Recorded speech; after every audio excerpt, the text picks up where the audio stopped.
I'm afraid I have got some bad news. The characters that will come as part of the collaboration between Girls Frontline and Call of Duty Mobile will be exclusive to the Chinese version. That means not even the Garena version will get the same character skins. Dusk and Kestrel will be exclusive to the Chinese version and will not be available in the Garena or the global version. But the good news is, still the chances are we will get the modified versions of the legendaries and mythics associated with this collaboration, with any signs of collaboration removed. That news is still valid. Now if you think about it, we are talking about gun skins and character skins. The gun skins, probably Call of Duty Mobile designed them, but the character skins are straight away taken from the Girls Frontline, so it's not so easy to modify them in a way that it is so different from the original version. For an example, the equipments and colors of the outfits, if they are going to change it, that's a tough job. But if you take a gun skin, they can simply change the logos or maybe emblems, and then it's a different gun. It is also almost confirmed by data miners that this is the Mythic M4 inside of the Chinese version. It also means that this will be the Mythic M4 in the other versions of the game. So yes, we will receive a Mythic M4 in Season 7. Now recently I have seen a lot of people ask about Mythic Killer 141 Demon Song's return. Will it come back anytime soon? There is no information about the return of Mythic Killer 141 as of now inside of the global or the Garena version. But in the Chinese version, the Mythic Draw is available right now.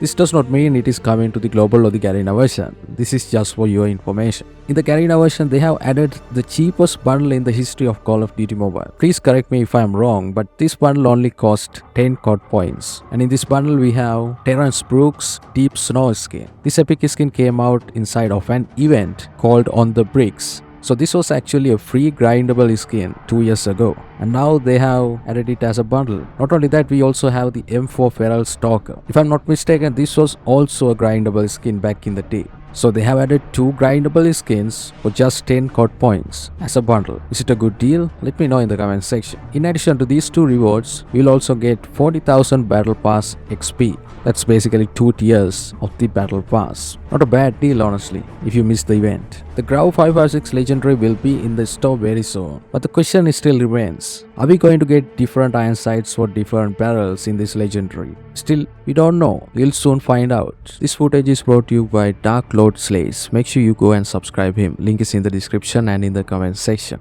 But if they are going to add different iron sights for different barrels in this Legendary, this would be one of the greatest Legendaries out there, because none of the other Legendaries have a feature like this. What do you guys think? Will they add it? Or will it be the same iron sight for every barrel in this Grau 556 Legendary? Let me know what you think in the comment section. Now let's also take a look at the new functional weapons we will see in Season 7. The first functional weapon we have is the Striker 45. Striker 45 is a submachine gun featured in Call of Duty Modern Warfare, and it has damage multipliers of 1.8 to the head and 1.1 to the chest. That is very impressive for a submachine gun. Also, don't forget to hit the like button and subscribe if you haven't already. It also looks like a UMP, more like a QQ9 in Call of Duty Mobile, but it is just the appearance because the gun behaves way different from what you see. The fire rate of this submachine gun is just 619 rounds per minute. That is really slow for a submachine gun. But what's crazy about it is that in very close range, it can deal a damage of 55 to head, which is insane for a submachine gun. Even some marksmen cannot do that.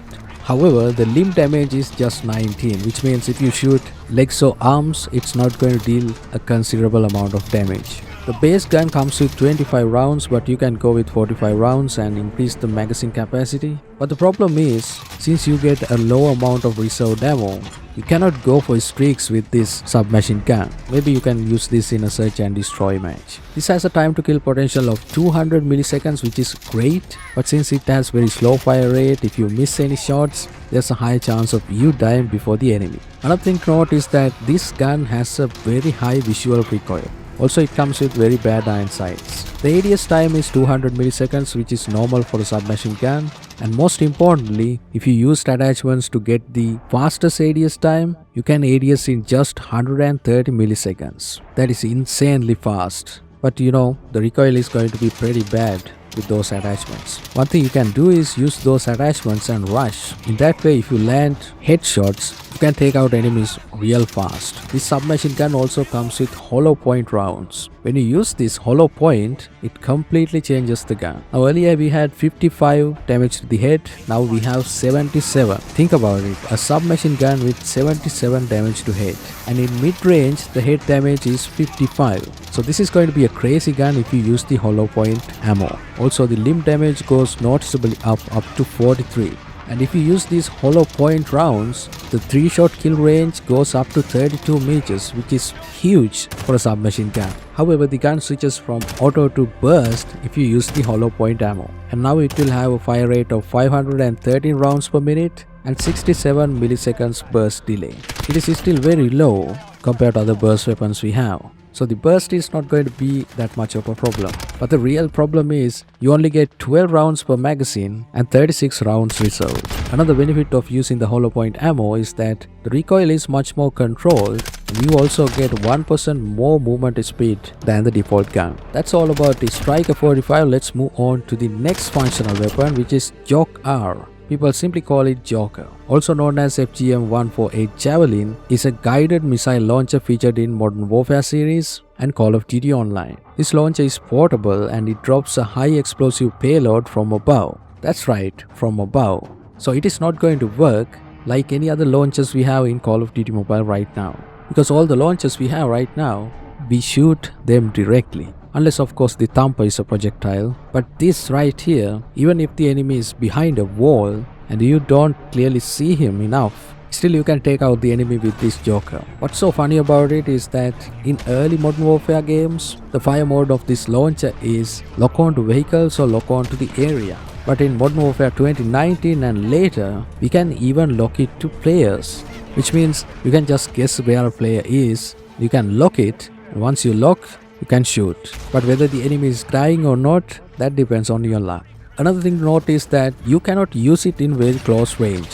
What I mean by close range is about 100 meters, because you are simply becoming a target of your own explosive payload. Now let's move on to the new lethal equipment we will see in multiplayer, and that is going to be the cluster grenade. Cluster grenade is already available in Battle Royale, but we never got it in multiplayer. In Season 7 or Season 8, we are going to get it inside of multiplayer. And here you can see the gameplay with this cluster grenade, and you can see that it will be a little overpowered because everybody will try to use it instead of using a frag grenade, because frag grenade is just one explosive, but this one works the other way around. I'm so excited to see how players will react to these cluster grenades once we get it in the game. We will also get a new operator skill called Tactical Deployment, and this doesn't work like any of other operator skills we have in the game. With this, you can simply control the respawn of your teammates. That's right.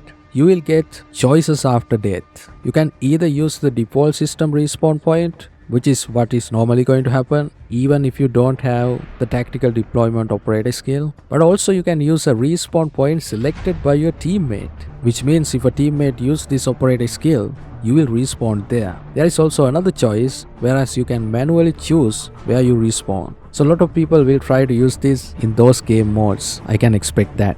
If you are still watching the video, please smash the like button, and if you haven't subscribed to my channel yet, consider subscribing. Also please go and subscribe the Data Miners, GHX and Umber Gamer. Links are in the description.